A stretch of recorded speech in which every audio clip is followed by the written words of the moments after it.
நிறைய பேருக்கு உடல் உஷ்ணம் அதிகமா இருக்கு. இது சாப்பிடும் போது புளிப்பு சுவையாவும் இனிப்பு சுவையா இருக்கும். ஆமா, அந்த உடல் உஷ்ணத்தை குறைக்குது, பித்தத்தை போகுதுன்றாங்களே, இது எப்படி சாப்பிடலாம்? அதுக்கு வந்து பாத்தீங்கன்னா இதை சாப்பிட்டுட்டு இந்த பழத்தை கொஞ்ச நேரம் கழிச்சு பித்தம் அப்படியே கம்ப்ளீட்டா குறையணும்னு சொன்னா ஒரு அரை டம்ளர் மோர் குடிச்சா போதும். பித்தம் வந்து கம்ப்ளீட்டா குறைஞ்சிரும். அந்த சூடு மேலோங்காத பாத்துக்கும். இது பூ தெரியுதுங்களா? ஆமா, இது சின்ன பிஞ்சு காய், பிஞ்சியா இருக்கு. ஆமா, சின்ன மரம். வணக்கம் ஐயா. வணக்கம் சார். இன்னைக்கு நம்முடைய முன்னாடி இருக்கிறது பாத்தீங்கன்னாக்க முள் சீத்தா. இங்க பாத்தீங்கன்னாக்க தெரியும் நினைக்கிறேன். ஆமா, நேயர்களுக்கு இது பூ. ஆமா, ஆறுமா இது காய். பாருங்க, நான் உங்களுக்கு காமிக்கிறேன். இது காய், இது பூ தெரியுதுங்களா? ஆமா, இது சின்ன பிஞ்சு காய், பிஞ்சியா இருக்கு. ஆமா, சின்ன மரம்.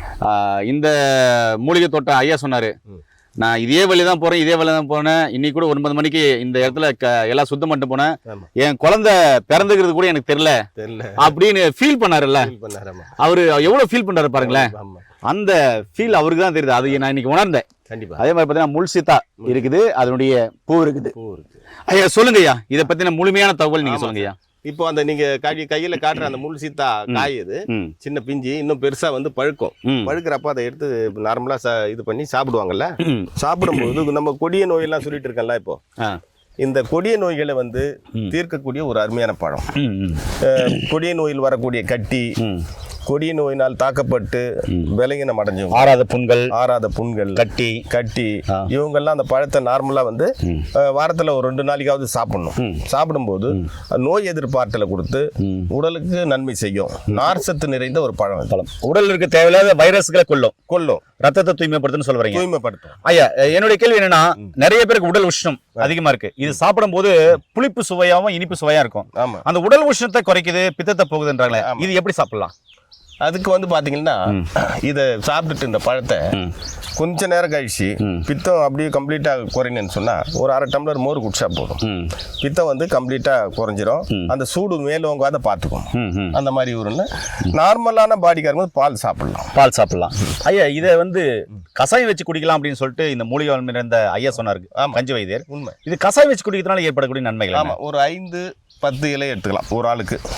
ஒரு நபருக்கு இப்படி பிச்சை எடுத்துக்கலாம். ஒரு பிச்சு ஒரு 5 இலை எடுத்துக்கலாம். இப்படி 5 இலையை எடுத்துட்டு லேசா கையிலேயே கட் பண்ணி ஒரு 2 டம்ளர் தண்ணியில போட்டுட்டு அதுல வந்துட்டு பாத்தீங்கன்னா இதை வந்து ஒரு அரை ஸ்பூன் சீரகம் போடலாம்.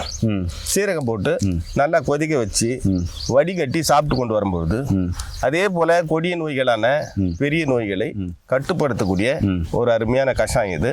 அந்த பெரிய நோய் உள்ளவங்க தொடர்ந்து 1 மாதம் முதல் 2-3 மாத காலம் சாப்பிடலாம். உடலுக்கு எந்த தீங்கும் இல்லை. உடல் ரத்தத்தை சுத்தம் பண்ணி எல்லா உள்ளுறுப்புகளையும் ஆர்கன்ஸ்களையும் அதை கிளியர் பண்ணக்கூடிய ஒரு அருமையான மூலிகை தான் இது. சாப்பிடக்கூடிய மூலிகை தான், ஒன்றும் பயம் இல்லாத சாப்பிடலாம். இது சாப்பிடக்கூடிய மூலிகை. ஆமா, பாருங்க, சாப்பிடுங்க ஐயா.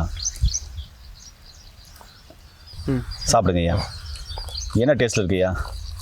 ஒரு காலத்துல நான் தான் ஆடு மாடு மாதிரி மென்னு பாக்குறவங்களாம் என்ன சொல்லுவாங்க, என்ன ஆடு மாடு மாதிரி சாப்பிட்ற, அதே மாதிரி தோரணில நீங்களே சாப்பிட்டு இருக்கீங்க. இப்படி ஒரு மனுஷனை பார்க்கும்போது சந்தோஷமா இருக்கு. என்ன டேஸ்ட்ல இருக்கு ஐயா?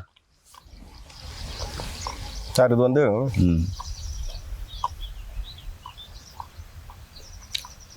எல்லா சுவையும் கலந்துருக்கு. மனுஷன் இன்ட்ரெஸ்டா சாப்பிடுற எதுவும் சொல்ல மாட்டேன்றாருப்பா. எல்லா சுவையும் கலந்துருக்கு.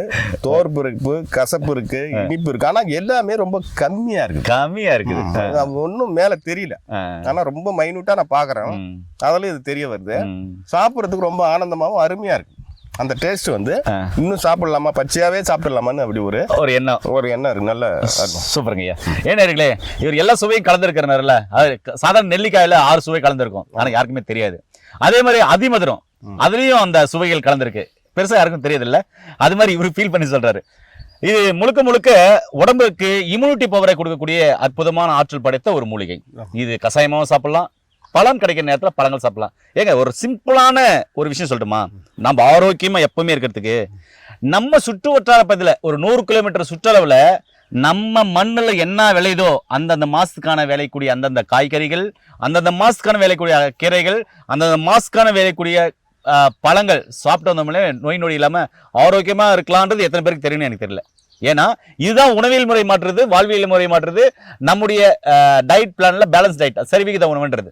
சரிவிகித உணவை பற்றி நிறைய சொல்லியிருக்கேன். உணவு முறை வாழ்வியல் பத்தி நிறைய சொல்லியிருக்கேன். ஏன்னா இயற்கை அந்த சீதோஷ நிலைக்கு, அந்த கால சூழ்நிலைக்கு, நாம் வாழும் அந்த தட்பவெட்ப நிலைக்கு ஏற்ற உணவுகளை இயற்கை நமக்கு அள்ளி கொடுக்கும். அதுதான் நம்ம சாப்பிட்டாக்க ஆரோக்கியமா இருக்கலாம்னு சொல்றேன். அது இல்லாம வெளியிலிருந்து வர்றதெல்லாம் எனக்கு கேள்விக்குரிய, நீங்க வச்சுக்கோங்க. ஓகே ஐயா, ரொம்ப அற்புதமான தகவல் சொல்லியிருக்கீங்க. மீண்டும் இன்னொரு அருமையான பதிவில் உங்களை அனைவரும் சந்திக்கும் வரை உங்களுக்கு விடைபெறும் குடும்பத்தில் ஒருவனாக உங்கள் அன்பு சோனாரிதாஸ். நன்றி, வணக்கம். வணக்கம் ஐயா.